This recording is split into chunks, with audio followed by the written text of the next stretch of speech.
in the floods where the rain came dumping down. Suck it up or drown, buckle up, cause life could get tough enough. Ain't no fucking love around here. Let me make one thing clear, I'ma be the one they fear. Coming from the bottom of the bucket to the man of the year. Only threat to my career is the man in the mirror. So hut one, hut two, like the end zone. Play as if it's what life depends on. I came in the game with a mic and headphones, and now I got chains with the righteous gemstones. I roam to the throne on the path in front of me. When I survive past all that, they're gonna see why I'm one of the greats. I play straight, nation vacate the place. Or at last they're gonna be all day down flat with a carpet that. The champ is here, the goddamn bars are back. Big brain like a Martian and Mars attack. And if they smart, they don't want no parts of that. I start the track like I'm already ready to go. Yeah, shoot for the stars. If I settle below, I'll still hit the moon and light up the room. And trust, it gon' be a hell of a show. As I ride through the rain and thunder.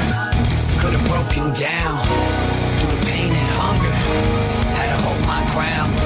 Say it can't be done. Should somebody hold my crown? Cause if they ain't know when they got to the show, well, they know me now. Yeah, I was born in a bed of flames to the lightning crash of heavy rains. Now Webby claims that steady aim at your head and bang like Jesse James. I got Kevlar plates that align my vest. Hood up on my head, how a shy guy dressed. But as I digress, I'm defined as the best. East Coast to the Wild Wild West, yeah. I am the one that they know to beat the coldest. With the flow and the poetry from local. The sold out globally. My first CD dropped in the ovaries. And from my ultrasound to the crowd in front of me. Been a ride that you can't break down. A summary, I'll be running till they put a fucking ground from under me. When the rain come down and the sound of thunder be gon' boom. Step out the way and give me some room. Ride through the flames, the rains, the monsoons. Under the full moon in that black lagoon. The monster in me, been tuned and well groomed. Here to raise hell, I'm built for this shit. I live for this game, I kill for this shit. Too real for this shit. In a foxhole with a gun cocked, I'ma die in a hill for this shit. Cause I am a fighter, my head to the sky. Living this life in a hell of a ride. Know in the back of my head when I die that I'm leaving a mark they'll remember me by. The reason I do it, it never was fame. The cars in the cloud of the checks and the chains. I'm in it to carve out my legacy claims. Put some respect on my name. When through the rain and thunder, could have broken down. Through the pain and hunger, had to hold my ground. Say it can't be done. Should somebody hold my crown? Cause if they ain't know when they got to the show, well, they know me now. Rain and thunder,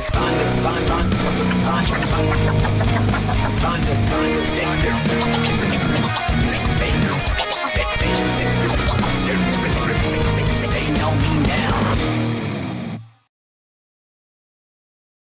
The following special may contain coarse language, offensive opinions, random nonsense, ridiculous shenanigans, and passionate rants.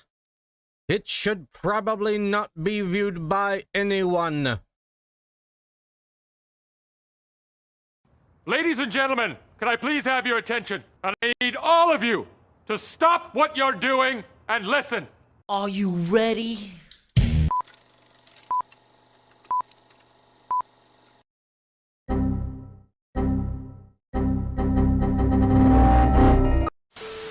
We'll do it live! F it! Do it live! I'll write it and we'll do it live! Are you not entertained? Are you not entertained? Is this not why you are here?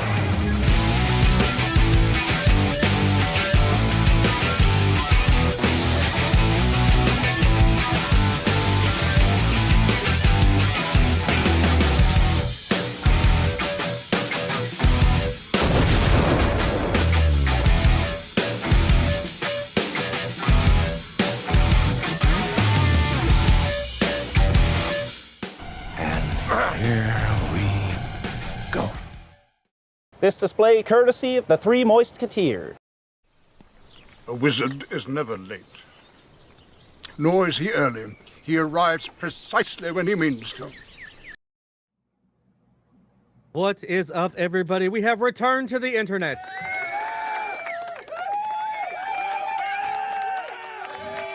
That's right. We're back with Hall of Fandom. It feels like forever since we've been on a live stream and since we've even had a guest, so we're gonna get this thing rolling. Welcome back to another Midwest Music Showcase on Hall of Fandom. I am your host, Thundy, and I am joined by my most excellent co-hosts and guest today. What's up? I'm Shades. I'm Dillon. And I'm Kevin McClure. And he is freezing up. Let me refresh his cam on the back end. That was just my camera. That was just my camera getting weird for a second. Right on. It was time. fine before we went live. Yeah. Okay, Right I on promise. cue. Yeah. It should settle down. Yeah. You still hear me okay? Yeah, you sound good. Yeah. Okay, good. Yeah. Listen, it's not a Hall of Fandom without technical issues, man. Technically, it's not an issue. Yeah, that's just my camera sometimes. Yeah. You know, Yeah. the way that they make you do webcams now, if you want it to be high quality, is you have to go through one app and then go through a second app through that app, and your camera connects to the first app, and now you're on a web page where it's trying to broadcast. And sometimes the camera just goes, hold on a second, but it happens just sometimes. All right. Well, trying to see there's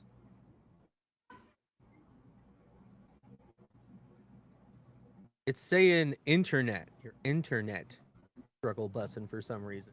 Uh-oh. I've been there.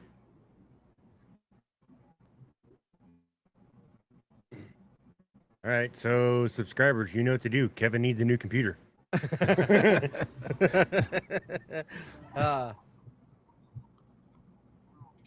Let's see. Let me see. Oh, no, you're It's all right. my internet that's struggling. Yeah, it's popping you down into the red on the back end. Like I can see things. It's bouncing around. Yeah, Thundy's very invasive. He's always looking at what you got going on. Classic. Yeah, he's big brother over there. Classic, man. You know, want to know why, Dillon? It's because he's I on a live out in the Mac. States. I'm on a Mac. Yeah, but yours is an expensive Mac. Dude, he's a rock star. He's probably got the best of the best. Oh shit!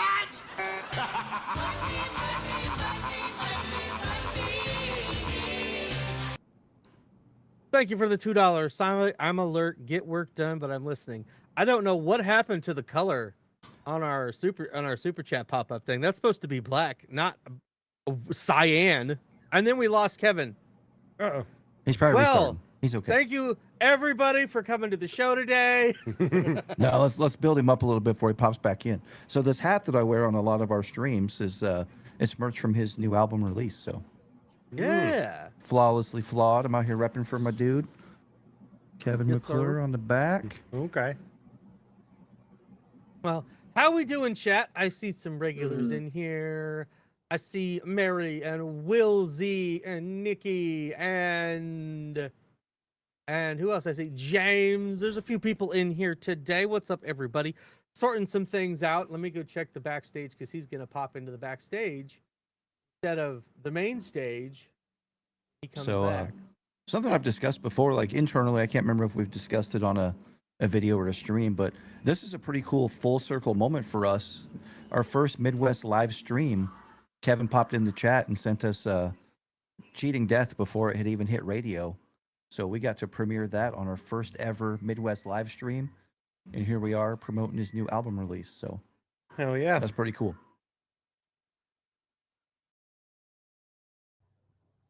Oh, there he is. Oh, look how There we clean he go. is too. He's all sharp. There we go. Is that better? Yeah, Is that he looked like better? $1,000,000. It looks like it. All right. good. Yeah. There we go. All right. Well, would you like to tell the people who you is? Yeah.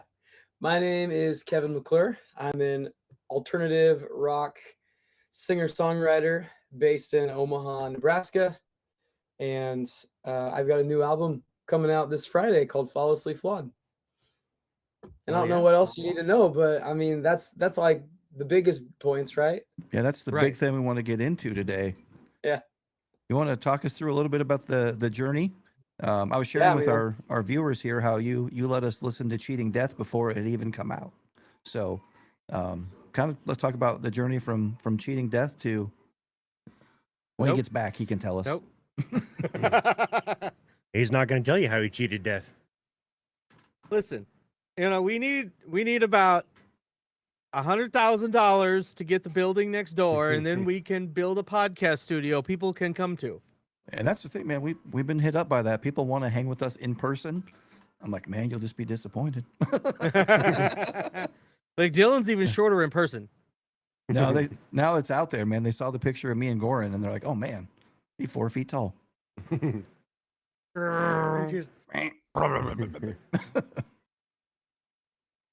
I had no beard in that cutaway. It's weird. Very little. Look at you, a full-grown man. You serious? I'm just gonna have fun while we wait for Kevin to come Yeah, just back. push the buttons. Pushing buttons. Hey, Dillon, how bad was Supergirl? It's bad. It's real bad. It's like eating a hot circle of garbage. I have not seen it. Neither has anybody else, Dillon. No. What's up, chat? What's up, chat? He's coming back. He's coming back. All right. Third time's a charm. Third time's a charm. I do not know why this is freaking out so bad. All right, let's just hope for the best. Classic. Yeah, man. So, yeah, this kind of the story, the background a little bit. I mean, oh, dude, what? We gave you the spotlight. Yeah. Yeah, you gave me the spotlight, and then I freaked out again. Yeah. I mean, I grew up in Omaha. I went to college for a little bit, dropped out after a semester when I realized the thing I really was feeling led to do was music. And pretty much ever since, I've been doing that in some way, shape, or form. So back in 2022, I kind of hit a point that I was like, I really miss touring. I had toured in a band out of high school for a while called Scenic that no one's ever heard of. And I really just was missing that. I like to call it itchy feet. When you get itchy feet and you're just like ready to get back on the road. And I was feeling that moment. I was kind of like, I miss creating the way that I was. And so I just entered into it. And I didn't know if it was going to end up being like a career or a really fun hobby or something kind of in the middle. And the more time that I've spent songwriting and producing music and playing live shows, the more that I'm just like, this is the thing that gives me the most life. And I keep tripling down on it. And so here I am about 4 years later, finally kind of like settling into what feels like the kind of entry point of more serious career aspirations. Not that it was never that, but you know, you have to spend time building something before it can really start being that kind of an attention and a time sucker. And so, yeah, for me, that was kind of the jump start into it. I found some bandmates that really they're all just my friends. They're just amazing musicians and people and collaborators. And these guys wanted to take part in what I was trying to do. And now this collective of musicians has been with me for 2 years, 2.5 maybe. And I can't ask for anything better. These guys have really been just incredible to me, and they are great performers, which makes the live show that much better. And they're incredible musicians and songwriters, and yeah, it's just fun to make stuff with them. And they get that I love being that guy that's a little bit hard to pin down from a genre standpoint. And so they encourage that, and we kind of egg each other on in that way. So that's a super short kind of summary of how I got here. But now I'm at the spot where I feel like we're just about ready to kickstart into something really special. Hell yeah. Hell yeah. So you've been making music as Kevin McClure with your current band for how long then? The specific lineup of these 4 guys that play with me, Jackson, James Gwaltney, James Minkle, and Zach Jones. Our first thing we did together was a casino show in 2024. So it was like 2.5 years ago, almost. And yeah, so that iteration has been with these guys. I've been making music as Kevin McClure for 4 years. And even before then, when I was with Scenic, I did do a little solo stint that was a little bit more acoustic-y, and I was in more of the faith-based space, like intentionally. And so that really old album called Visible in Light was like 2013, I think. So that one is coming up on 15 years, if it's not. Yeah, it's not quite 15 years, I don't think. I should do a look. Maybe I should do something fun for that when that comes up. Yeah, you got a teenager. Yeah, exactly. Yeah. So that gives me an idea, Shades. He Oh yeah. one of the bandmates is named Zach Jones, and we happen to know somebody else named Zach Jones who lives in Malvern and has a place called Art Church that's a music venue that I think it'd be cool for you guys to shoot something in. Yeah. Oh, that would sure. be super fun. He's a painter. That's what he does. He's a painter, like an artistic painter. Yeah, and yeah. he's painted. He's been redoing this church, and he's painted like the whole inside of it, and it's like super cool, dude. The acoustics are great. The last time I went, I saw Hector Anchondo. He played over there. Yeah. But it's real cool. He's cousins with, I think you know our buddy Kent. We talked about. Oh, him, yeah. Kent Hertz. Yeah, it's his cousin. Okay. Yeah. Yeah. Yep. Down there in Malvern. So that's a cool little venue. I think you guys would work out well in there. Even just to like shoot something, it'd be cool. That would be really cool. Yeah, I know I've got friends that have played at the Art Church. I know Joy Rager, who we've played a couple of shows with those guys. Played there recently, and Midwest Dilemma just did a show with Jack. I'm blanking on Jack's last name. Jack Davis? Yeah, Jack Davis. Yeah. Yeah, no, they just played a show there together. So I it's been on my radar, but I don't know if I've ever met Zach, the other Zach Jones. I have my Zach Jones. And yeah, I don't know if I've met the other Zach Jones, but that would be so much fun. And I this is like underground information. I grew up in Atlantic. I shouldn't say grew up. I started growing up in Atlantic, Iowa. So I'm actually kind of from that neck-ish of the woods. I still have family over there. And yeah, I remember there was a metal band based in Atlantic. What was their name? Greg the Hero. You guys remember Greg the Hero at all? I do not. No, I don't think so. Oh man. See that? Maybe I'm just showing my age because I'm older. I'm older. Don't worry. Those guys were on fire, and they should have got signed like a crazy record deal. I don't think they ever did, but those guys were amazing. And yeah, that they're from there, and yeah. So were you born in Atlantic? I was born in Omaha. Okay. And then my dad was actually, he was a volunteer police officer in, I think, Griswold, maybe, or somewhere nearby. That makes sense. And then he got, the only salaried position at Atlantic when I was really small. And then we moved to Council Bluffs.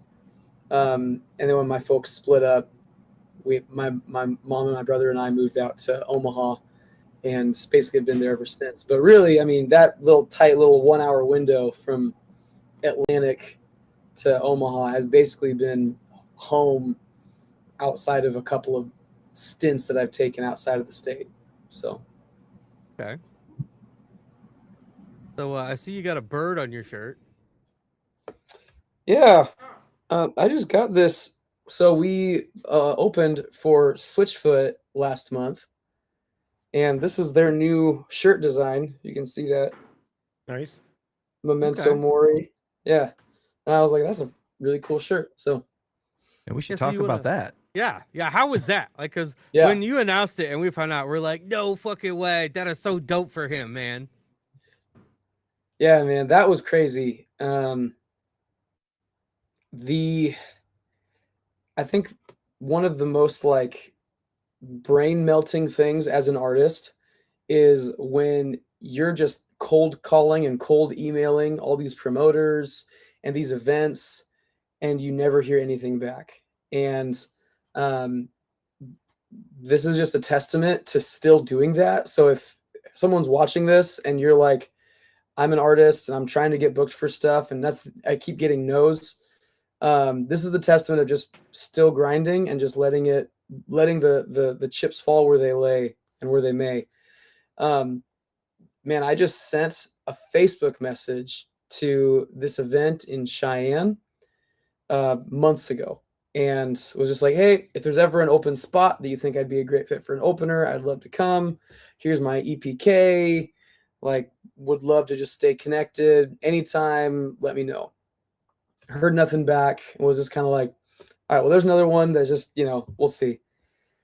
And then out of the blue, they messaged me and they're like, hey, we've got a slot that we think you'd be a great fit for. Can you give us a call? So I called them up and they were like, we have an open slot. We cannot tell you who the headliner is though yet. That's cool. You just have to take our word for it that it's a great slot and that you will want to do it, which I thought was like interesting. I've never been told that I can't know. But they were like, you can't, you just have to sign the contract and be good with it. So I was like, okay, well, let me just check with the guys. And we were available. And the girl I was on the phone with, I think she knew what she was doing because she was definitely being a bro about it, where she kept giving me like little hints. And it wasn't like song lyrics. It wasn't that kind of a hint. It was like little things that I could go and look up and be like, oh, who's that about? And the most obvious hints, there were two, were the artist is actually on your website as an influence in your bio, which I was like, okay, well, the influences on my bio are the Beatles. It's not the Beatles. Bruce Springsteen, who I think would play like stadiums at this point. He's not going to play a 10,000 person right. Event at this point. Bright Eyes, who I love, but they're not going to get booked for something that's for a family event because they say a lot of things that are questionable for those kinds of settings. They like to push buttons. Switchfoot and Ben Rector. And so I was like, okay, well, just right away, process of elimination, I can be pretty confident that it's one of those two at the end. So then I was able to do some digging, and she told me the other hint was this artist has over 3 million monthly listeners on Spotify. Go and look that up, and lo and behold, Ben Rector had like 1.5 million. Switchfoot had 3 million. I'm like, okay, well, I'm pretty sure opening for Switchfoot. This is crazy. Yeah. And didn't know for sure, so I wasn't allowed to announce it anyway, but just wasn't totally sure. So I just told my band and my wife. And I was like, I'm pretty sure this is what's happening, and this is wild. Signed the contract, did all the stuff, got the gig, and the day that they announced it, I found out for sure with everybody else that it was Switchfoot with Kevin McClure, and 14-year-old me freaked out and just had a great moment by myself after that.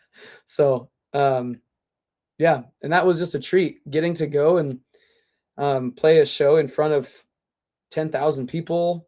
Whatever the estimates are, they always give you like this range, and between 6,000 and 10,000, and there's people cycling in and out. But I mean, at the height of our set, it was shoulder to shoulder from the stage all the way back to where the food trucks were. And I'm like, I'm going to call this 10,000 because I don't know if you can fit many more people here. And that was just incredible. So we got to hang out for a little bit with the Switchfoot guys after their set, and they were just super nice, really kind and complimentary. John Foreman, the lead singer, he came and snagged me before he went on just to say hey and be encouraging. And Yeah, that was just a really sweet time. And to kind of circle back to what I was saying earlier, man, the power of collecting no's, that's kind of been my mantra for the last year or two, is if I can just keep collecting no's, eventually I'm going to get a couple of really good, really great yeses. And that's kind of what this was. I just kept collecting no's, and a really great yes came around. And now I know that I have to reset my decline meter a little bit and expect I'm going to get another 100 no's before I get another yes remotely. As cool as that. Like, listen, I opened for Switchfoot, okay? Yeah. Yeah. Well, that's gotta be something nice to put in the EPK too. Put that in the bio. Yeah. It's funny how in the music world, especially the way that things move so quickly, like having a great name on your EPK and being able to say like, yeah, I've opened for Switchfoot, I opened for Shim, the original lead singer from Sick Puppies. I opened for a guy named Steven Stanley last year, who's crushing it right now. There's so many like cool people. I'm friends with some people that I haven't gotten to play shows with yet, but who are really popping off. And played a show with Beachmont last winter that they just won the American Songwriter Contest for the Road Ready competition. And so those guys are like leveling up too. I mean, so many just awesome artists. So I know that I have like a good list of things, but the world just moves so quickly now that without, just momentum, because momentum, I think, speaks louder than even your resume at this point. And so that's kind of what I'm trying to be really mindful of, is I want a great resume. Everybody wants a great resume. But I really want to be just like actively going and doing stuff. And once again, it's just about collecting those no's, and the more no's that I collect, the more yeses that I get to. And I think having a open for Switchfoot is a really, really amazing footnote. But it's still a footnote compared to, yeah, but what are you doing right now? And so I've got some younger artists that I mentor, and that's been the main thing that I've been telling them is like, it doesn't matter like if you get a slot on a cool festival or opening for somebody awesome, if you're not actively doing the thing and you're building momentum and you're leveraging those opportunities for something that comes next, you'll fizzle out. And I'm really careful. I don't want to fizzle out. I don't want to burn out either, but I'm just trying to be really mindful of that. And especially as a solo artist, where even though I have bandmates and they do everything with me, I know a lot of that still lives and dies on me, and the things that I say online reflect on my bandmates, the things that I spend my time doing, if I'm active on social media, if I'm creating, if I'm producing somebody else, all of these things play together. And so there's a lot of pressure in that. But that's also why I've made a point to be like, I'm only going to do the things that I really love. And I'm not just saying yes to opportunities just to say yes to something. So it's been that really tricky balancing act of always loving what I'm doing and yet pursuing consistent momentum. So sorry, I'm just preaching up here and No, that's good stuff, man. No, you're good, man. You're good. That's great stuff. Now, listen, I played in front of like 50 people last night, so... And that's amazing. Yeah. Man, some of my favorite shows have been to 30, 50 cap rooms, and we played a show a couple years ago with Public Figure in Grand Island in this little outdoor space, and it was such a fun show. We just had whatever 30, 50 people show up, somewhere in that range. I couldn't tell you exactly right off the top of my head.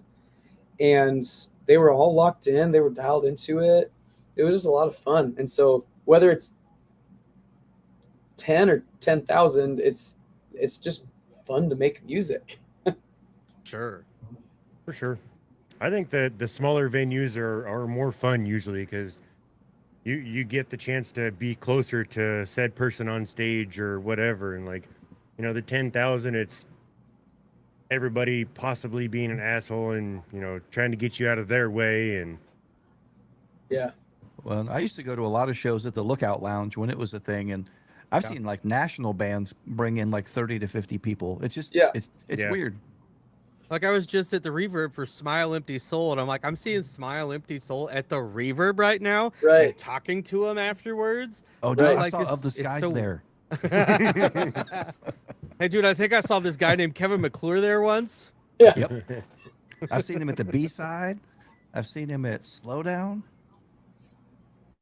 It's cool. We definitely love like the smaller venue scenes because they're a little more intimate, and it's a lot more of a relaxed environment. But I don't know. every once in a while, Shades and I just saw Virgin Mary Pistol Grip with like 2,500 people. That was pretty insane. And Like, it a felt lot more good. people than I thought was going to be there. Yeah. Yeah, they were opening for, who were they opening for? Candlebox. Yep, Candlebox. Yeah. Yeah, that was awesome. No, we love seeing that. Like, all of the local bands getting these big spots, man. It's such a cool opportunity. I went and saw Evandale when they opened for Hairball at Stir Cove, and that was nuts. I never thought I'd see a bunch of old dudes cosplaying as like Motley Crue and like tattoo sleeves, wigs, tight pants. It was wild, dude. I'm like, I bet these guys go home and would like talk smack on people who dressed up for Comic-Con, and now they're showing up to the Hairball dressed to the nines with fake tattoos. Yeah. But it's crazy. What I love about that though is that music is starting to become less of a young man's game. It's still, obviously, there's always going to be something about like the 22-year-old that has all of their time, all of their money, all of their energy and effort going to it, and they can be on the road for 100 dates a year, and it's like not a big deal. Versus someone like me, I've got a family, and I'm like, I can be on the road a little bit, but I can't be gone 100 dates a year right now. And so that's just like one of those things that like, yeah, how do you make this work? Well, now we're starting to see it that 30, 40, 50-year-olds and older are absolutely able to lean in and make a great career out of it and be busy and be active. And yeah, that's like encouraging, because I know for me, when I re-entered this whole thing in 22, I was like, am I starting to get too old for this? And is this a dumb idea? Yes, it is a dumb idea, but is it a bad idea? And my wife is an incredible encourager and support. And she was like, no, there's lots of people that do it in their 30s and that are like doing a great job. And sometimes you have to reinvent what you're doing and go for it. And so here I am doing it, and it feels like things are progressing pretty well. And I'm not mad about that. And so it's good to look ahead and be able to be like, okay, cool. It's not crazy to be, it is crazy, but it's not bad to be on the older side of things. And it seems to be getting better and better for those of us that are not freshly of drinking age. So I think a good point to kind of tie together how I feel about it is, I'm a physical media guy. I'm from a generation where live music is the purpose, right? You hear it on the radio or streaming, and then you want to go see it live. You want to buy merch. You want to own things. So I do think that appeals to a little bit older crowd. Oh, for sure. For sure. And then there'll be another event here coming up in just a little over 2 weeks that might have a nice crowd you're going to be playing at outdoors. What's that? What was that venue? What was that show called? Oh, hey, that's a sensitive subject. That's Kevin with an E at the end. He's not playing at this one. Oh, man. Yeah, the Good Life Festival. Yeah, that's going to be awesome. I'm excited about that. I have a lot of friends that are on this record label that we get to, we've got like group chats that all are always going off. And most everybody is just full of memes and jokes, which is funny, especially at 11:30 at night. You're just like getting blasted with all these memes, and I feel like I got into this thing on a really early stage. I got kind of lucky. Like there were, let me think. I think there were like 7 other bands when I jumped in. Or I was like in like that second group of 5, I think is what it was. And I don't remember what number I would be technically, but yeah, I was already friends with a handful of those bands. And I got coffee with DT one time. We were just chatting about it. And I was kind of like, well, dude, if you're like looking for people to add, I know I'm not like as stereotypical rock as some of your other artists, pop punk, metal. Like, I know I don't fit in that mold. But if you're looking at branching into something that's a little bit more indie pop folk world, maybe, like, then that would be something I'd be curious to jump into. And so I, was able to get involved in that. Everybody approved me to be part of it, whoever is involved in that decision. And yeah, now this just kind of blowing up into this cool family of artists, and I love all these people, and I've now played shows with at least half of these other Good Life artists. And yeah, I just love it. Jack Davis and I wrote a song, and he reached out to me that he was interested in doing it, taking it and kind of making it his. And I was like, absolutely, please take this song. And I haven't gotten to hear it yet, but I'm hoping he plays it at the Good Life Festival. So if he watches this later and leaves a comment or something, I can know if he's going to do it, because I would love that. That would be a lot of fun. So I gotta say though, you don't want to include yourself in like the pop punk and like the metal guys, but from a performative standpoint, your stage energy is like every bit like a hard rock dude. You got like your whole live show. Your energy's crazy, man. Oh, thanks, man. So, speaking of stages, what do you know about the stage setup that's supposed to be there? Because Thundy and I were talking, we thought it was only going to be 2 stages, but we see a third on the flyer. Yes. So there's 2 stages that'll rotate for the first, we'll say half the day, because probably a little more than that. But those 2 stages are rotating from like 11 a.m. until 5 p.m. I think. Till about 4:20. 4:20. That seems intentional. It could be. Yeah. So those 2 rotate, and then we'll say 4:20. Those 2 stages both shut down, and the third stage opens up the main stage, and then that's when you've got just one stage the rest of the night. And I don't know who all is playing in exactly what order, but I know that I'm on the main stage, and my buddies, dear friends who I love so much, Names Without Numbers, are right after me. And Names is one of those bands that like have been around since, they've been a band for like 25 years or maybe more. But I used to live next door to one of their original bass players, I think, or early bass players, maybe whatever instrument he played. He was in the band, and he actually gave my mom a CD. So we had a Names Without Numbers CD when I was like 13 or something, and or 10, whatever it was. And I remember like seeing that and being like, wait, they're from here? That's so cool.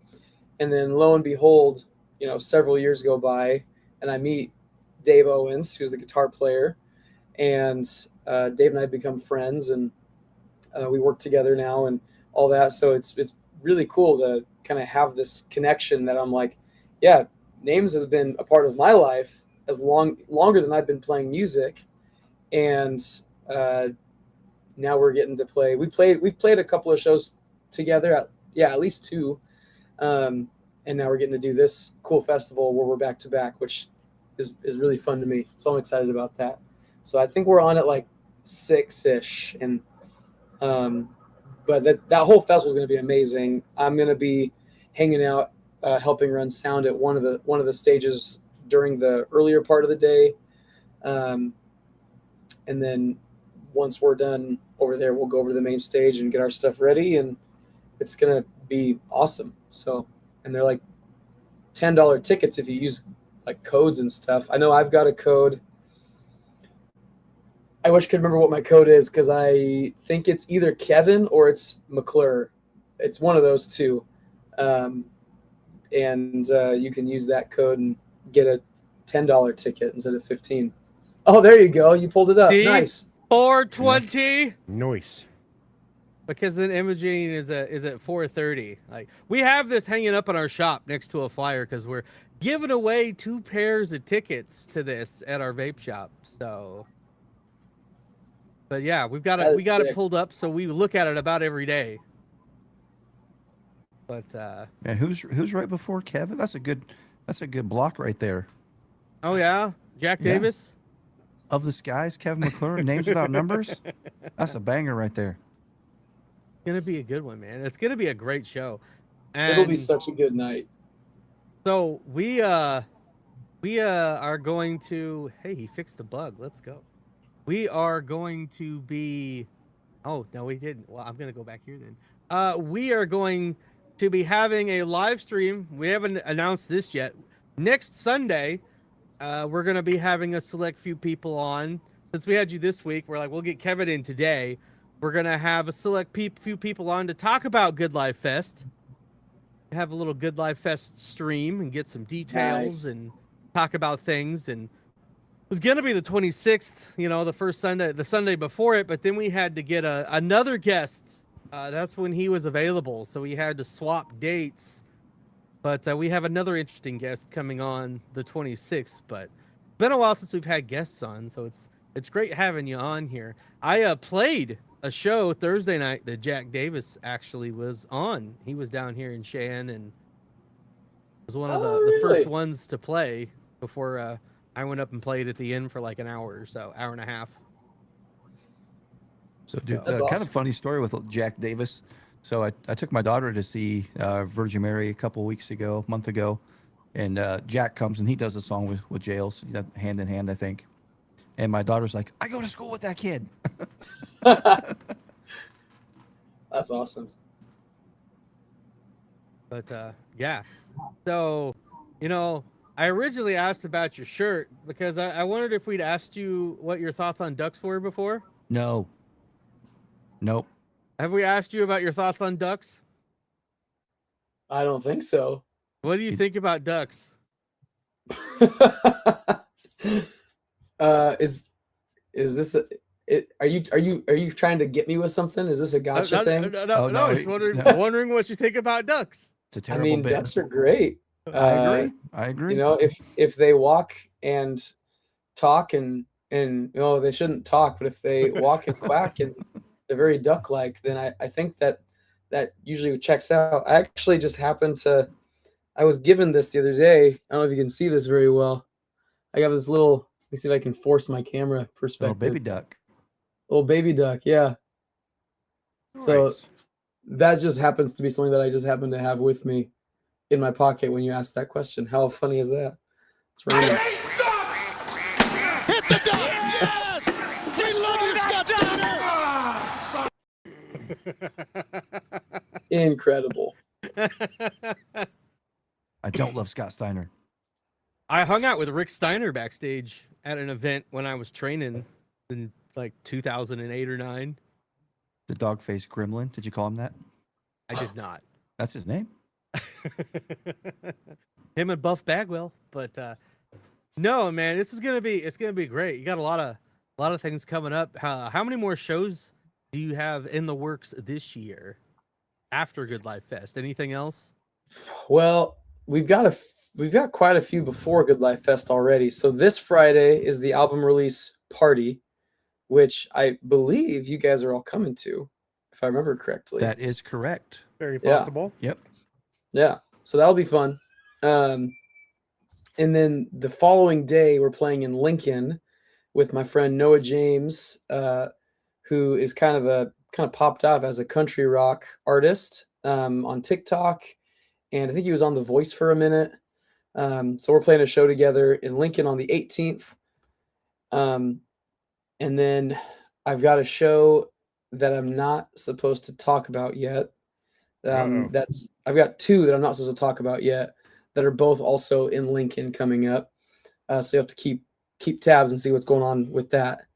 And then August we're going up to Sioux Falls for the Four Winds Festival with, oh my goodness, Spittlefield's going to be there. Fall of Troy is the headliner. The guy from, what's his name? What's his band's name? Oh gosh, I'm blanking so hard. Anyway, that whole flyer is insane. Yeah, it's pretty packed. There's a lot of bands. That's what you need to know. Yeah. Yeah, and Fall of Troy was like on Tony Hawk's Pro Skater 2 or something like that, or Madden NFL that I remember back in the day. So like that's crazy to think about that too. So we've got that. We're playing the Nebraska State Fair at the end of August in Grand Island. And then in September we've got a couple of shows in the works. October we're working on a little tour run with my friends in Remedy Drive, which I don't know, maybe I'm not supposed to say that yet either, but I know we're working on it. So I know, because I'm doing a lot of the phone calls. So we're working on all kinds of things. So the rest of this year is already so wild. And then we're looking into the spring to try to do some like more traditional formal weekender tours that are specifically like album tours. And so it's kind of a weird way to go about like entering an album cycle.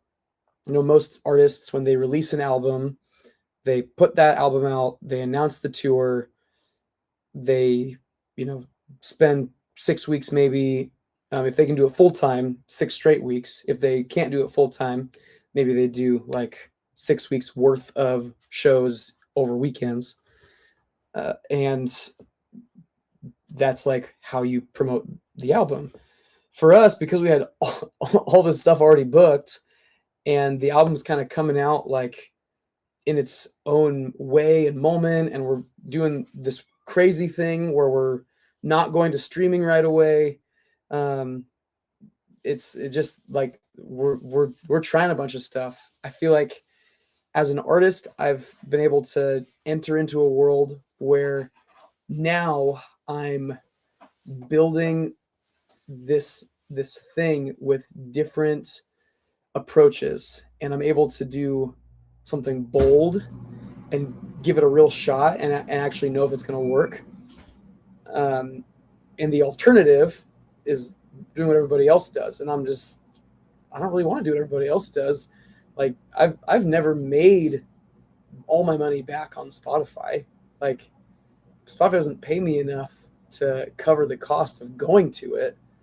And so not to say I haven't made any money on Spotify, but it always goes back into it. And it's, artists at my level are paying DistroKid or whatever distributor that they use, CD Baby, TuneCore, whatever, they're paying in order to get their stuff up on these streaming services.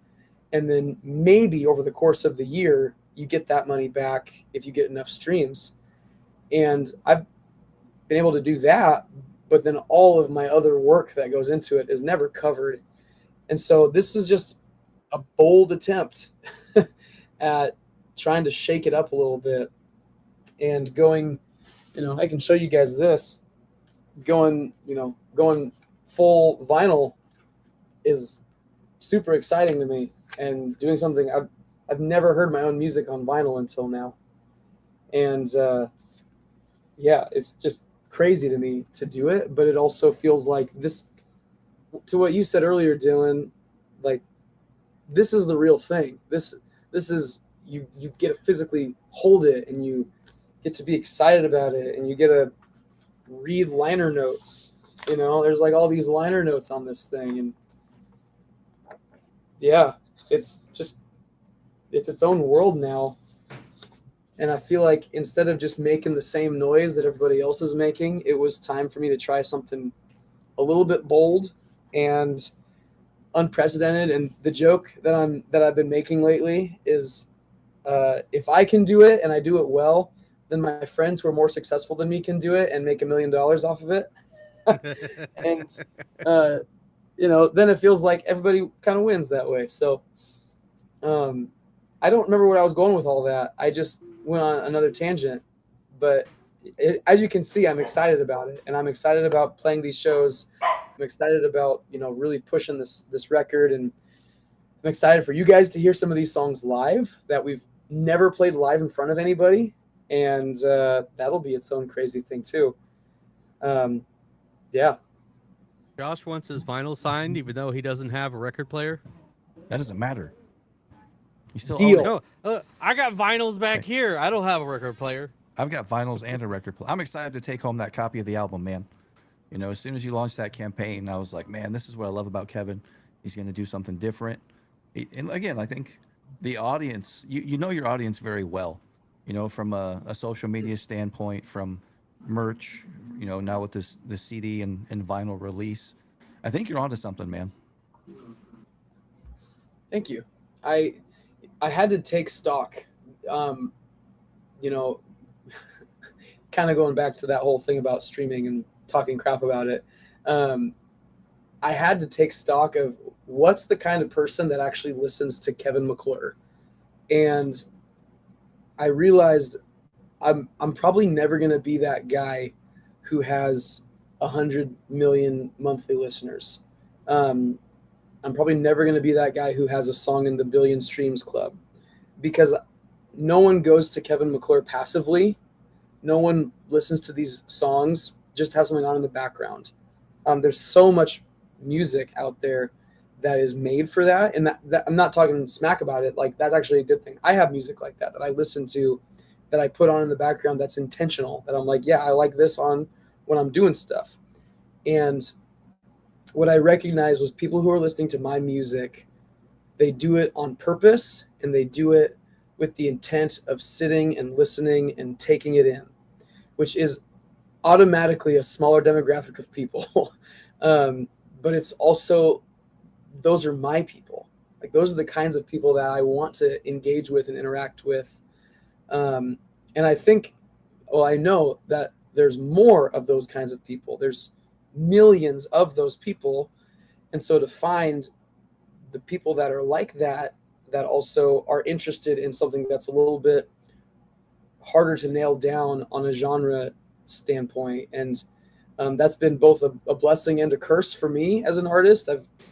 I get booked for things that I'm like, I don't know why I'm opening for a country artist. But then other people say, oh, that was a great fit. And I go, cool. I have no idea what I'm doing, apparently. I'm just trying to make something that's great. And that's really been my mentality of the whole thing. I found that streaming, it doesn't pay well for artists, but it is, the one thing it is good for is discoverability. Yeah.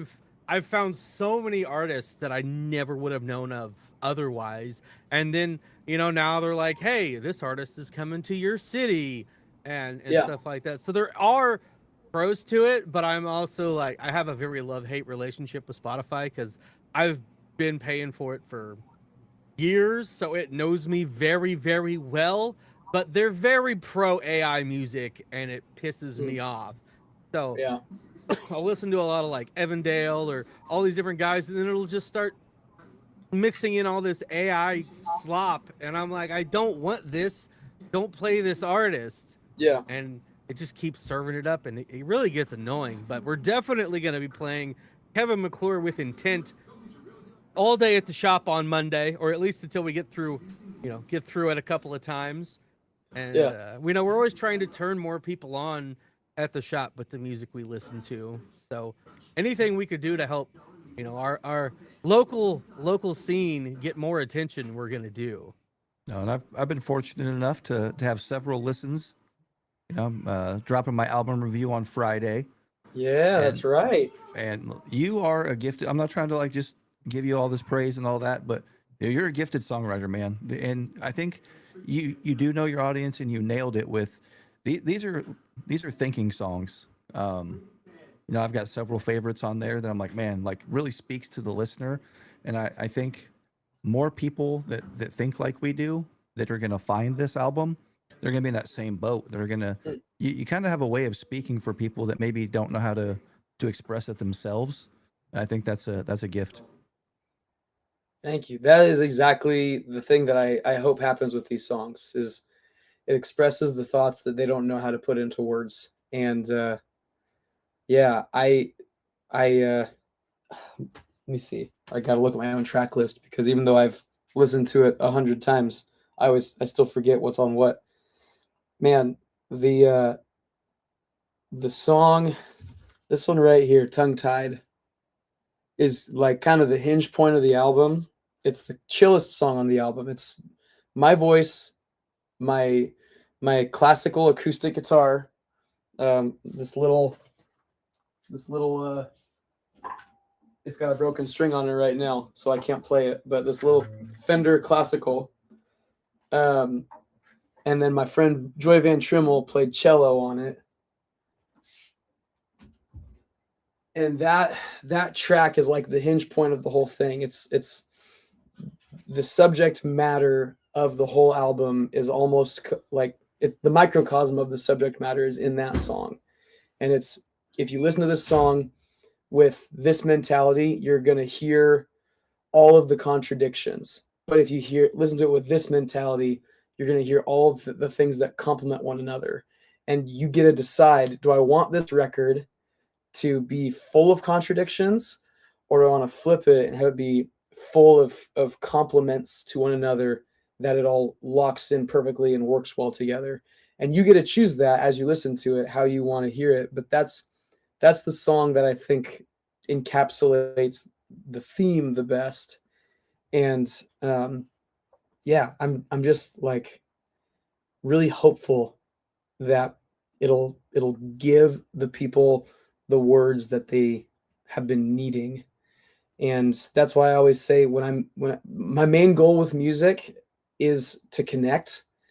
I love having an entertaining live show. I love that people come and they see me and the guys play this show that's really engaging and entertaining and fun, and they want to see it again. Like, I love that. What I really love is when people say, I listen to this song and it like haunts me how it speaks for me. And I've had people in the past, none of these songs, because they're not out yet, obviously, but I've had people tell me that they've used some of my songs in their weddings, and they've used some of these songs for like big moments in their lives. They've used certain songs as like a reminder to lean in and put in some effort into a relationship that they were having a hard time with. And so to like be able to be a critical part of a moment for someone, that's really where my heart is. And I think music just does something unique, that it can be a tool like that for anybody.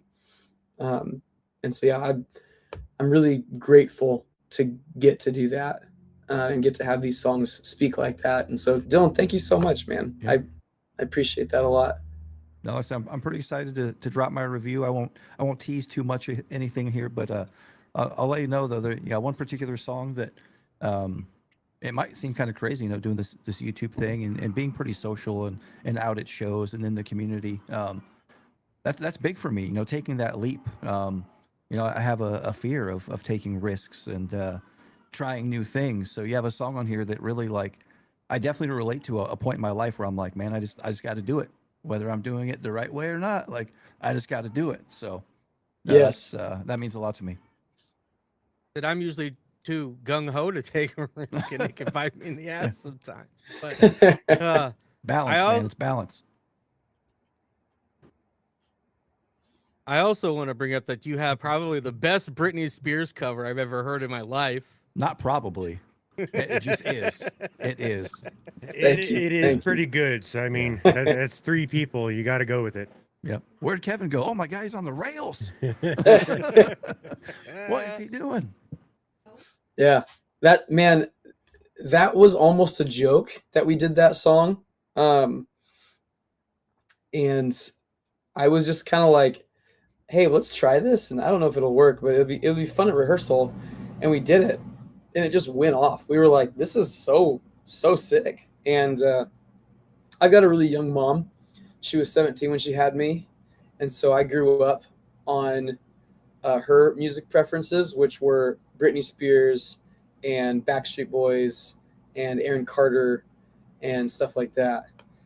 And when I finally like ventured into the world of rock bands, she also loves Sister Hazel, which is where I think I got a lot of my appreciation for vocal harmonies from. It's because those guys are like 4 or 5 part harmonies all the time. But once I ventured into rock bands, it was like, oh, I can start combining all these things. But yeah, that was like taking a Britney Spears song and making it ours was a little bit of like, I feel like this is a piece of me.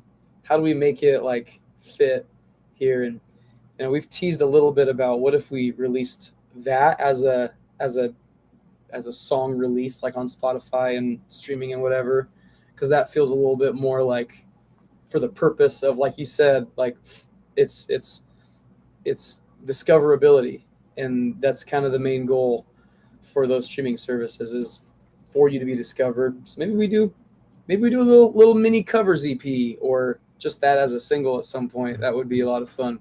We've got Punk Goes some of that Pop tracked. Volume 27. Yeah, right. I love that series though. Me too. Well, speaking of right in there. discoverability, Mr. Josh here, who put together that Good Love Records playlist, we play that. We put that on all the time at the shop, and it's good. Every once in a while, you'll catch someone bobbing their head, and they'll be like, "Who is this?" Yeah. Or they'll like look up at the TV as they're leaving, trying to see who it is. It's like, that's the homies. That's the homies. They're right in your backyard. Like, you drive an hour and you can see them perform. Yeah. I know. I think that's interesting. Like, we go to a lot of shows, and we try to cover as much as we can. You know, sometimes we have to split up. Sometimes it's one of us, 2 of us, all 3. But, you know, we're like, we drove an hour. They're like, oh, man, we weren't going to come. We live, like, in Bellevue. I'm like, seriously? You can go to Benson from Bellevue, but, like, we'll drive an hour. Yeah. The drive up is fine. It's that drive home some nights, especially when, you drive know, home's rough. Yeah. I like to try when I can to be there early and stay as late as possible. You never know who you're going to meet, who you're going to talk to, who showed up that you didn't know was going to show up. Because, like, sometimes at some of the hip-hop shows, ISO shows up backstage and then doesn't come out until well after most people have left. You know, you never know who you might run into, who's paying attention to those things, and always putting yourself in position for opportunities, even if they don't have. More often than not, nothing happens, but every once in a while, something happens. Oh, for sure. Well, and that's, you know, I feel like that's how I'm connected with as many people as I've connected with, is making a point to go out to shows. And I don't get to go to as many shows as I used to. Like I said, I've got young kids, so sometimes it's just like, I really need to be home with my 6-year-old. And the reality of it is, when I do get to go, I'm all in. I'm locked in here. I'm hanging out. You know, we as a band, we have a band tradition of, if we play in Benson, we pretty much always, after the show, go get burritos at Burrito Envy. Even if we don't play in Benson, sometimes we make a point to swing through Burrito Envy anyway.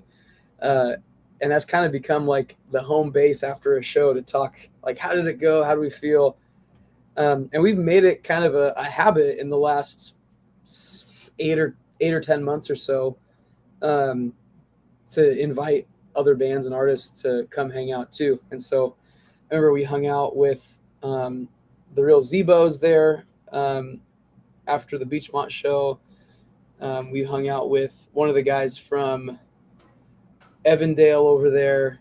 Was it Evandale? It was someone, I think it was. We went and got burritos with Night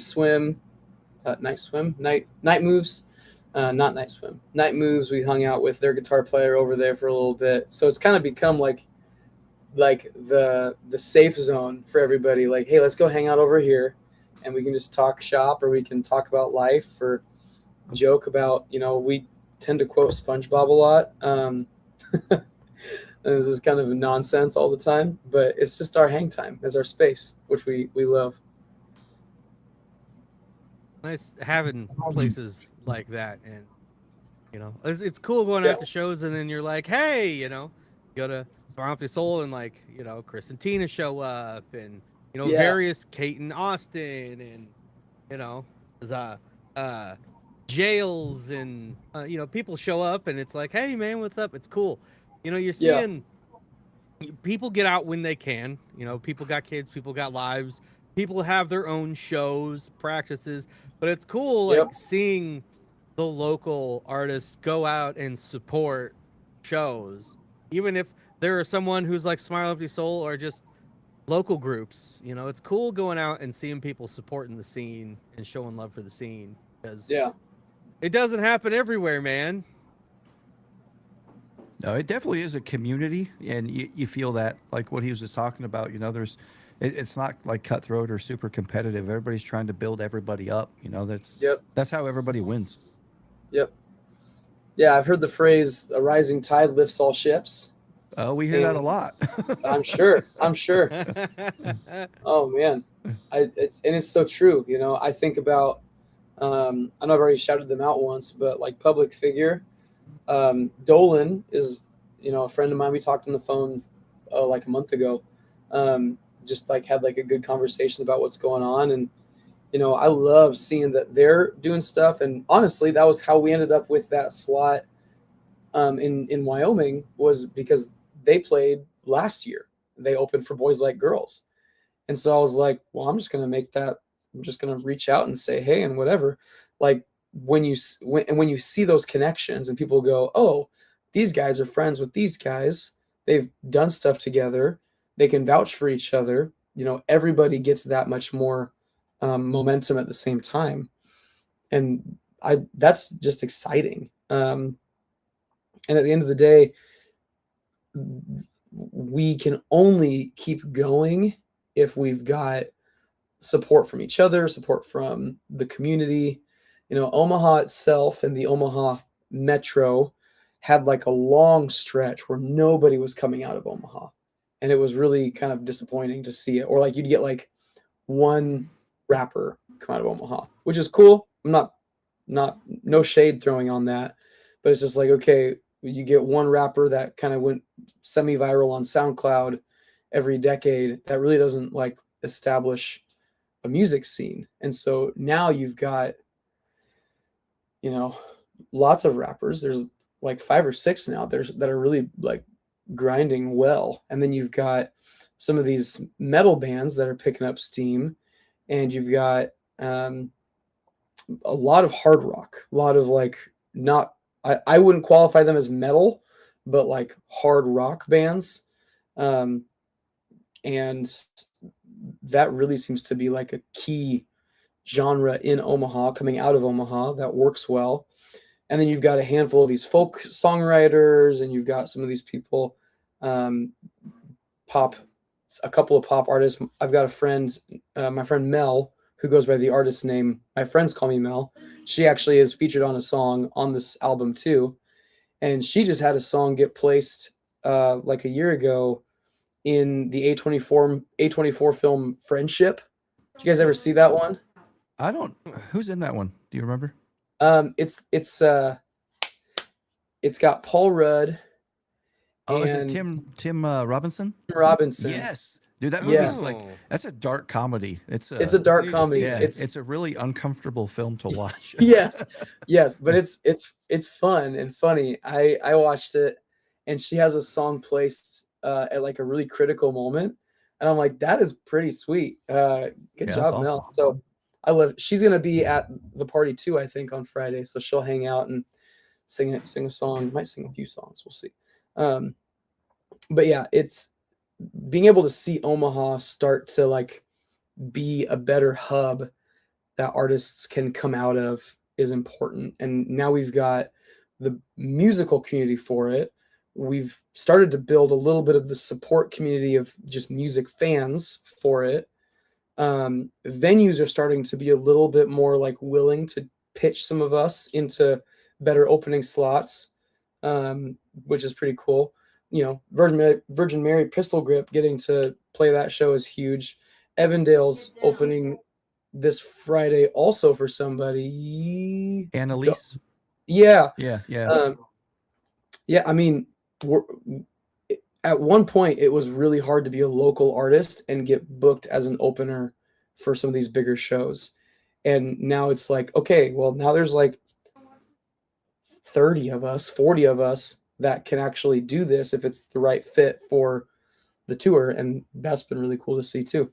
Yeah, but it also really does start with, do you have the support of the other musicians and artists in your community that like they're championing you too? And so I try, whenever I can't make it out to a show, I try to pressure one of my bandmates, hey, can you go be our rep? And so we get a lot of times James Mankel and James Gwaltney are kind of like my reps that go to shows because they're closer to that part of town, and they like to jump in there, which has been fun. Yeah, we see Gwaltney a lot. Yeah, Gwaltney loves going to shows. He's just hanging out, and man, shout out to him. He's working super hard. I don't know if you would like me to say this or not, but he's dropped like 30 pounds or something like that. He's down a bunch of weight and like is feeling good. Yeah, good for and him, so man. I'm really proud of that guy. Yeah. Yeah, shout that out. Yeah, man. It's great seeing the levels rise, seeing the community come together, seeing people winning. Like, it's really cool. Like, the scene in Omaha is crazy. And, most people, especially down in our neck of the woods, they're pretty normie-ish when it comes to music.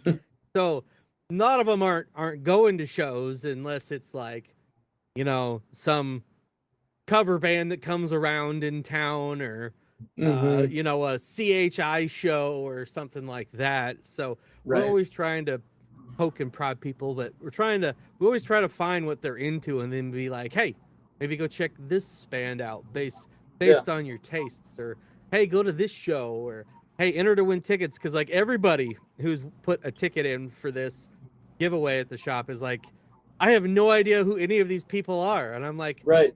Well, that's your fault, sir. I'm like, we talk about them all the time. We do. Yeah.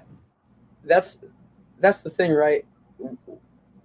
I've seen a lot of people like rag on cover bands as like performers that are taking up a spot or something like that.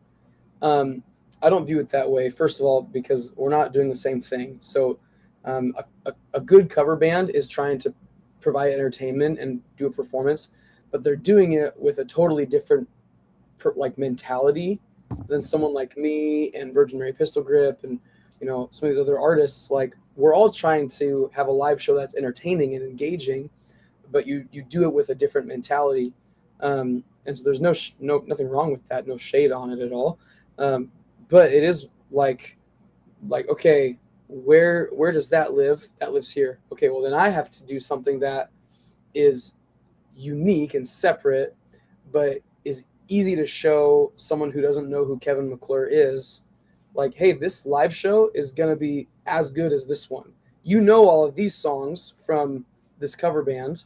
You don't know any of this guy's songs, but you're going to be just as locked in during this show. And that's kind of the burden of proof is on me to prove that. And I feel like I've done a pretty good job of picking that up. And my bandmates and I have really like leaned into, okay, every show that we play right now, we are proving it to most of the people in the room. We don't play a ton of shows where the majority of people are there to see us. That's just the nature of the shows we're playing right now. Also because we don't headline very often. If you headline too much, then it gets to be really oversaturated and you're pulling too much. So for us, it's like, we know we're going to get, a handful of people coming out that will come most of the time, and they're there to see us, and that's awesome. But we know we're proving it to a lot of people. And Wyoming is a perfect example of that. 99.99% of those people, we had to prove it to them.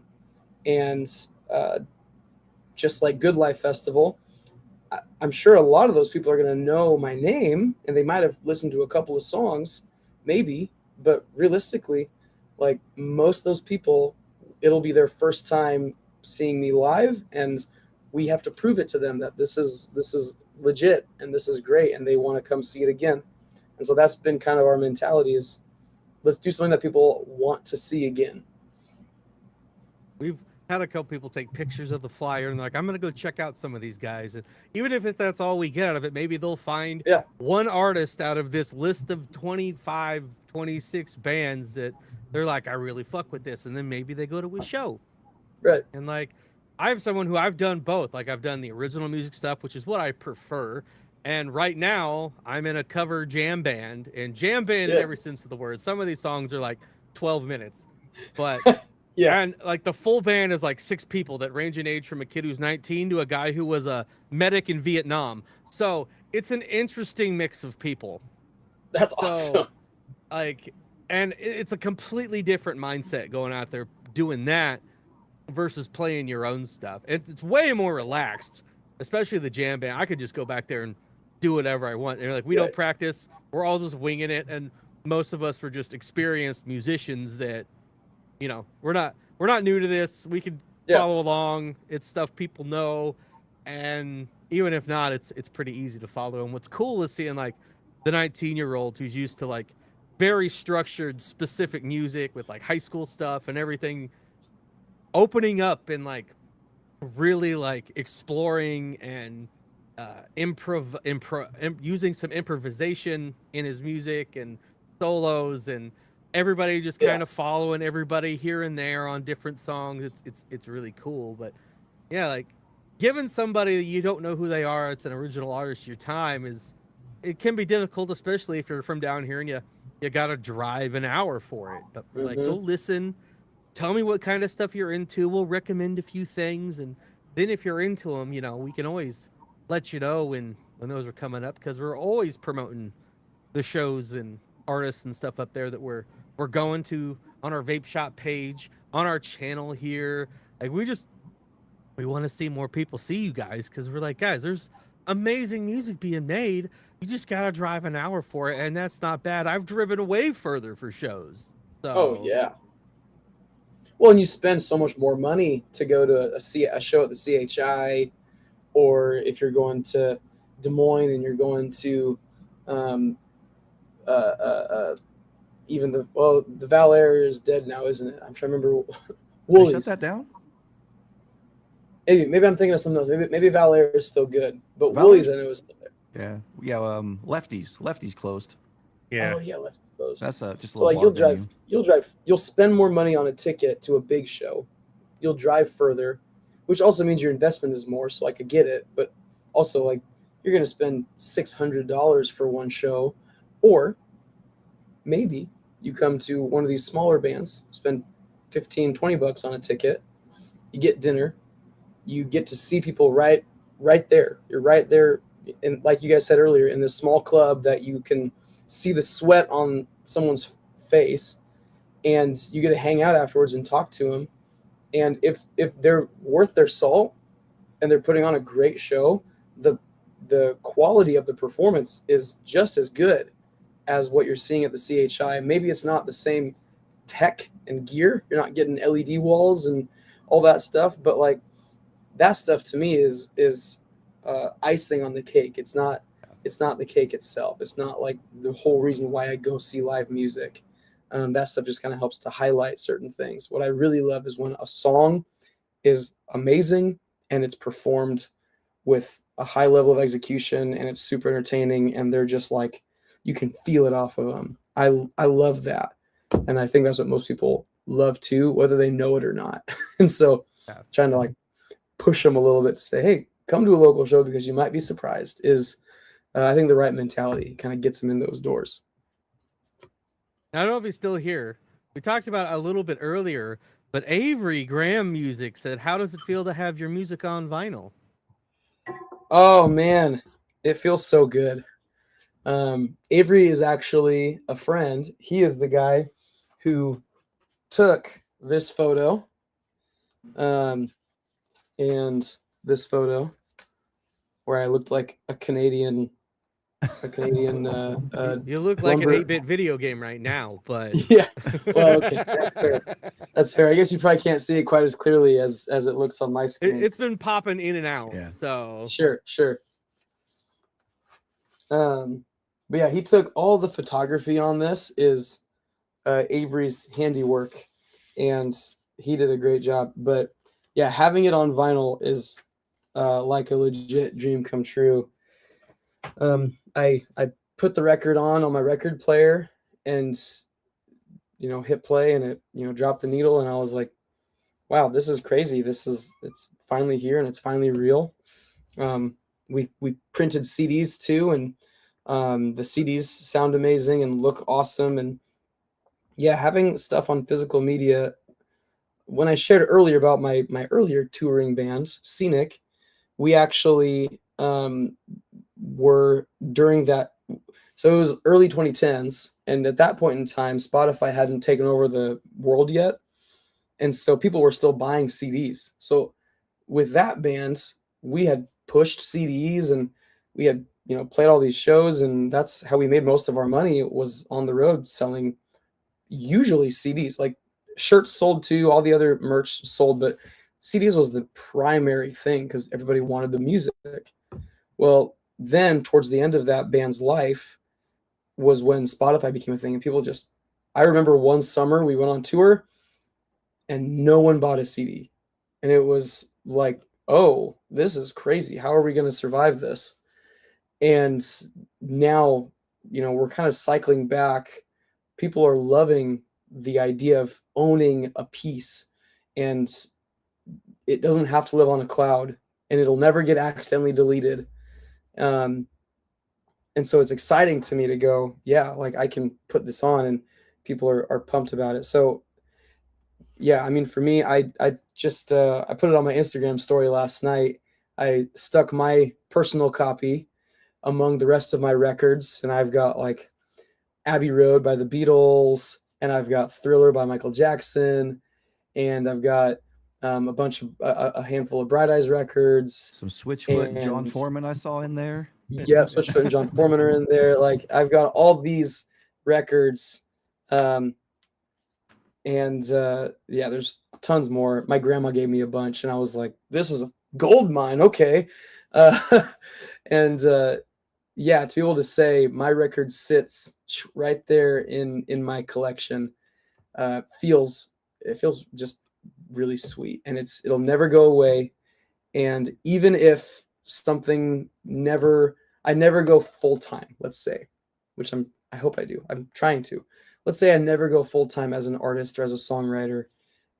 This will always be something that will exist in my family and will exist in my life and my kids and my grandkids. And I've been saying this a lot lately, but the last song on the record, When I Go Down, last song on the record, is probably the song that I hope gets played at my funeral someday. Because it's kind of an acceptance of death. It's an acceptance of the inevitability of it. And it's also a hope that when it comes, I hope it's in the middle of the action, but I hope it doesn't leave anybody hanging, and I hope it's kind.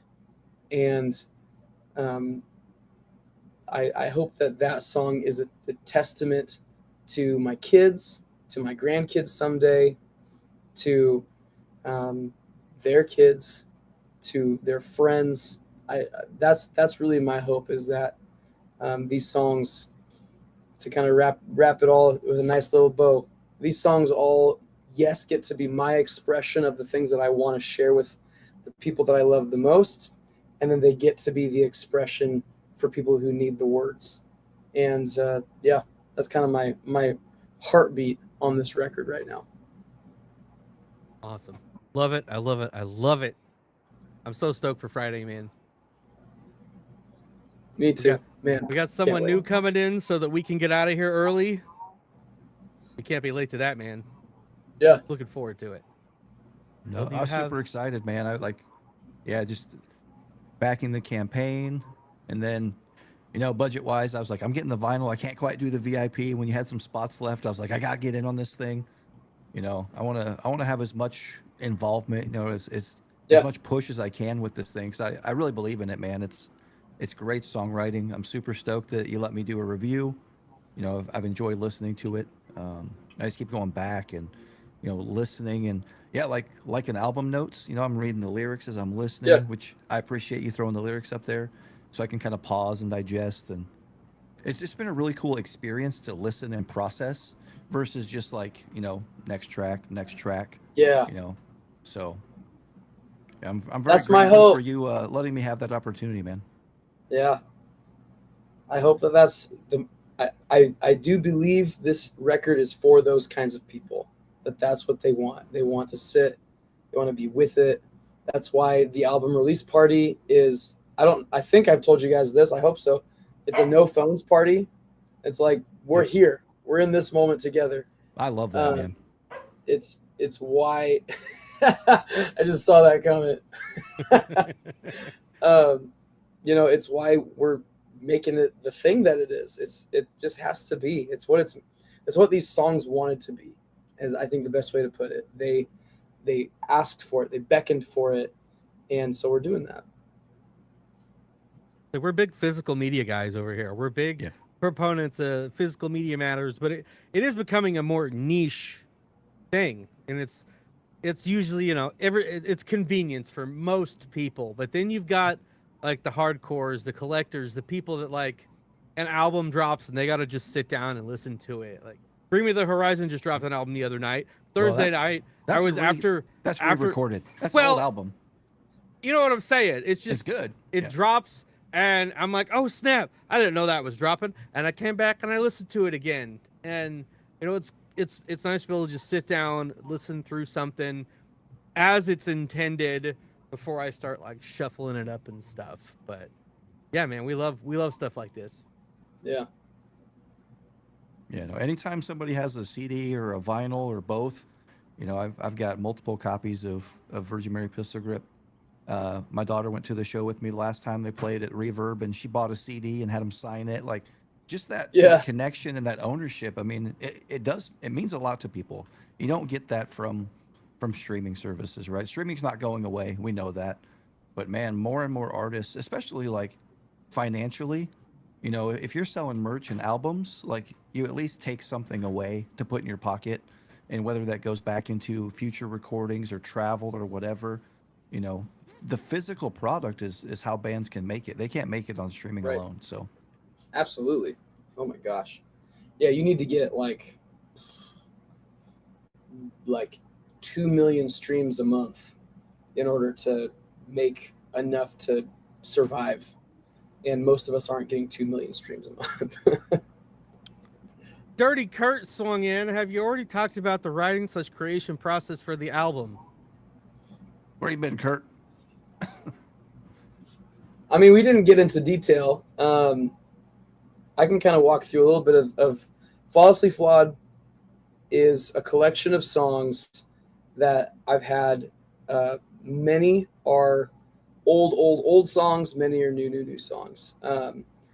So Bring Me Back is a great example of that. You can actually hear Bring Me Back anywhere. That one is on streaming right now. And that one lived multiple lives. That was actually a song from Scenic that we tracked and we never released. And I found those old tracks and worked on them, rewrote lyrics, gave it a totally different theme, brought it to Jackson, my keyboard player. He tracked keys on top of it, helped me rework some lyrics there. He's kind of my primary co-writer. When I've got a co-writer, he's the guy that I go to most often with like, hey, what do you think about this? And so his name is all over this album too. But Bring Me Back is one that, it started on an acoustic guitar 12 years ago, and over time evolved into what it became.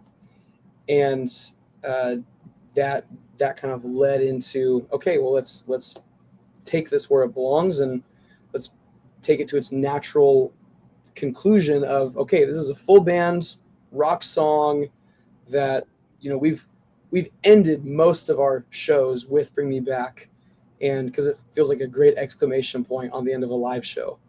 And when the guys got a little bit more involved, I got, Zach Jones, my drummer, Zach Jones, and the James is on it, and everybody's just kind of like, oh yeah, here we go. Like this feels really good. And it's just taken on a life that in our live show, it feels like it's our our song, which has been really cool. Yeah, the rest of the writing, though, I mean, it's such a collection of different points of my life where I felt totally at a loss and yet knew that I would have to power through, or have to lean in to take away what I needed from a given moment. Spring Rain is another really old one that found new life into this album. I wrote that one on my friend's porch in April of 2012, I think, 2011, 2012. And it had just started to rain, and the smell when it rains, and rain hits dry ground or dryish ground, notably in the springtime, is called petrichor. And petrichor is a chemical compound that is totally unique to itself. And it's also a totally unique experience as far as we understand to humans. Only humans smell petrichor. And so we have this experience with this scent that comes in the spring. And scents for us also trigger memories. And memories lead us from one point in our life to the next, to the next, to the next. And memories stack up to create the individuals that we are. And so Spring Rain is in its own way a microcosm of the whole album, of all these pieces fit together and they lead you to become the person that you are now. And then that person will take on more memories as time goes on to lead you to be the person that you're becoming. And so that is like, I know I'm like going super high level really fast, but that's kind of like the piece of the songwriting process for me. Is everything is a therapy session and is processing deep, heavy stuff and sometimes dark stuff. And here we are, like, that's the song. And when it's got legs, it starts to take on a life of its own and becomes what it becomes on the record. So I could talk about songwriting probably longer than you guys would want me to talk. We'll book a whole but weekend. That's my quick, we'll book a whole weekend. That's my quick note on this record's songwriting and kind of process of it. I did most of the recording on my own. I've got, a humble studio-ish setup. I have access to a little bit nicer studio setup that I can use on occasion. And then I shipped all of my tracks to my friend Patrick Perringer with House on the Hill Studios. Patrick is amazing, and he was so great to work with. And I would recommend him to any other artist that's looking at doing stuff. He mixes for different people all over the country. And he did a great job on this record. He mixed, he mastered, and did a separate master for vinyl because it needs to be mastered a different way than digital, like for CD. And so Patrick did all this and went back and forth with me on, here's what I'm looking for in this mix. I need it to sound kind of like this. Let's tweak this. Let's tweak that. He did way more revisions than I think I probably paid for, just because he cared a lot about this project too. And I really loved that. And so, that's as fast as I can possibly explain that. That's kind of the process of writing, creation, and all that. Well, two quick questions. First, Josh said, do you stretch before doing the jump? I realized about 2 years ago that if I was not in shape, I would not be able to do the jump. So now I run and do calisthenics regularly, and I stretch after I'm done working out. And that has been part of my routine now, because I like being energized on stage and energizing and active. And so I don't jump, or I don't stretch specifically for the jump, but I do stretch so that I can do that jump. And then Kurt said, music or lyrics first? I am a music and lyrics at the same time kind of person, which is a little tricky. Most of the time, what happens is I get a lyric, I'll take Tongue Tied as a good example. I had this exact line. Why do our hearts feel heavy when anxiety weighs on our minds? And the meter of that just felt right. And it just kind of like flowed into this like sing-songy, but it's really chill kind of a line. And the rest of it just kind of came on its own. So a lot of that comes in all at the same time. Now that also means sometimes you get some nonsense words, and so the melody kind of takes over, and you're like, I know I want it to kind of go like this. So I like to say that I'm a heavy editor, because even though I mostly am writing lyric and melody at the same time, those lyrics are never final until the song's cut and recorded and all that. So I will edit, and I did this with all of these songs pretty much. I was editing all the way through the recording process. The last song on the album, the last song that we recorded on the album is called Mad. And Mad was one of those, everything was recorded except the vocals. And I had one set of vocals written, one set of lyrics written. And I was like, I don't think this is the right lyric for this song. And so almost the whole song got totally changed. And so I revamped the melody, revamped the lyric, and it became what it is now. So all of that was living and active and constantly shifting and changing all the way up until I was done tracking vocals, and I go, okay, this is done now, and shipped off to Patrick, mixed it, mastered it, and that was it. So yeah, it's a constant ebbing and flowing of it, but I'll always be doing lyrics as like my primary emphasis, just because what I'm trying to say is so critical to me. But when it comes to the actual writing process, they're both pretty well married together at the same time. It's something that, as a musician, because like I can't play anything but drums, but I do sing, I do write a little bit, but I like I gotta have music to write to, which can make things really difficult. But yeah, great answers. Was there anything else specifically you wanted to talk about today? Well, album release party on Friday is going to be amazing. I can't wait to see you guys there. I can't wait. We've got photo and video coming. So even though there shouldn't be any mobile phone footage, there will be plenty of footage. People can kind of see what it was like, and some photos and all that to kind of experience it on the back end, which will be really special. On Friday, you guys are the first people to hear this. No one except my bandmates know this, so this is exclusive. I saved this for you guys. Oh, let's go. Yes, and I'm saving it till the very end of our conversation too.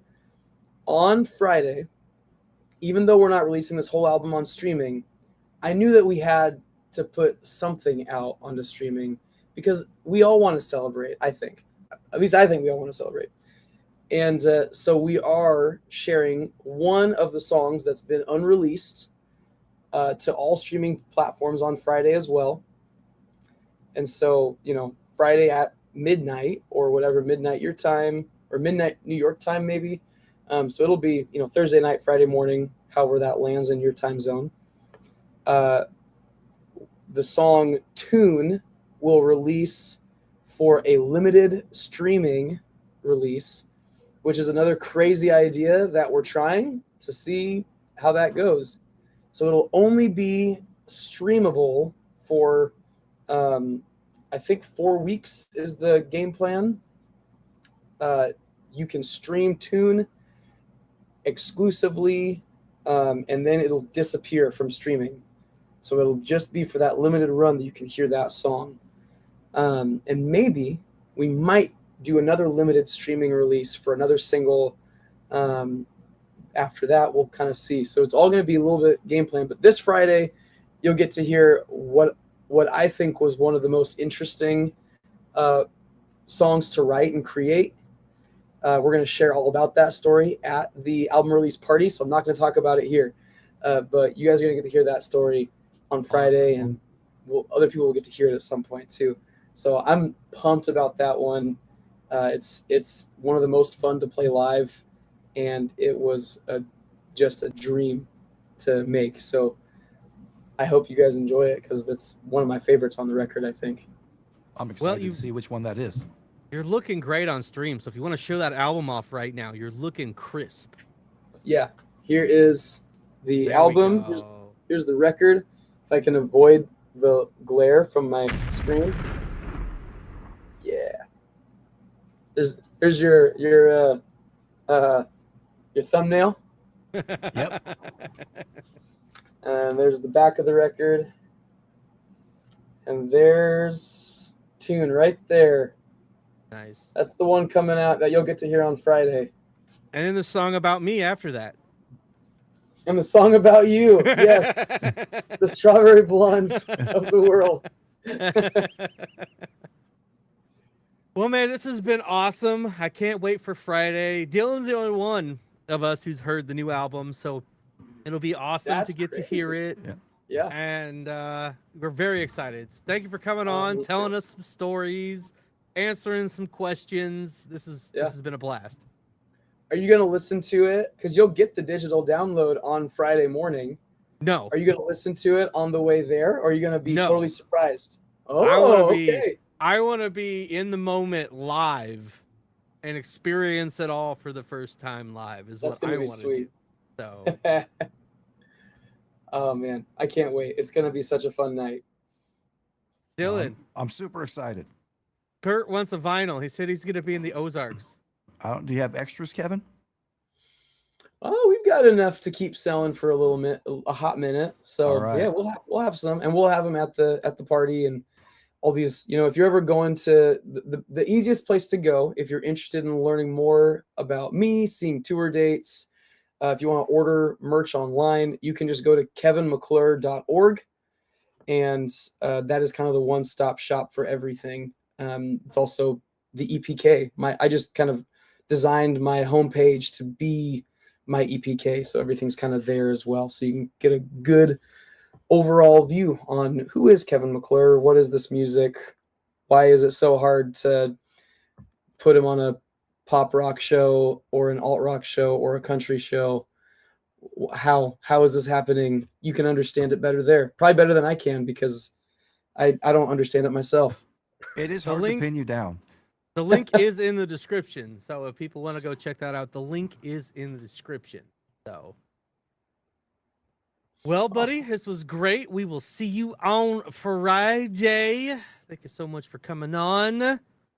And I think we'll get on out of here. So, yeah, man. Anything else you want to say before we wrap this up? Yeah, I'm excited to come celebrate you on Friday, man. You're such a genuinely kind human being. Like, I want to see you win. I'm going to do everything I can, every avenue, whether it be Cyber School, Scenester, out and about. I'm going to try to promote and push Kevin McClure as much as I can, just because you deserve it, man. I just think you're a top tier human being, man. And I'm in your corner all the way. Thank you, man. I appreciate that. That means a lot. All right. Well, y'all go check out Kevin McClure. You go check him out in the description below. Go listen to his music. Go watch his YouTube channel. Go out to one of his shows. Order the new album because you won't be able to stream it anywhere. And with that being said, we will see y'all later. Goodbye, everybody. Later. Bye. Rain and thunder could have broken down. Through the pain and hunger, had to hold my ground. Say it can't be done. Should somebody hold my crown? Said they ain't know when they got to the show. Well, they know me now. Rain and thunder, thunder.